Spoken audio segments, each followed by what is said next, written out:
Плач і падзенне на калені, здавалася, былі звычайнай рэакцыяй на такую з'яву. Нават апухлыя людзі падалі на калені, падымаючы вочы толькі тады, калі іхнія калені дакраналіся да асфальту. Потым яно усміхалася.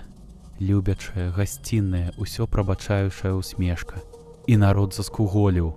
Яны раздзіралі яго акрываўленымі пальцамі, жавалі зламанымі зубамі. Сотні і сотні з іх высыпалі з дамоў, як шалёныя пацукі, поўзалі адзін па адным, цягнуліся, штурхаліся і кусаліся, каб дастаць кавалачак залатога, блескучага, асляпляльнага цела істоты. Потым, адразу ў паветры, пачалася рабізна. Нешта затрашчала, нібы пад нейкай дзіўнай электрычнасцю. Мы бачылі, як машыны пачалі падымацца ўверх. Мы бачылі, як лісце станавілася карычневым, потым зялёным, потым ападала і зноў расло.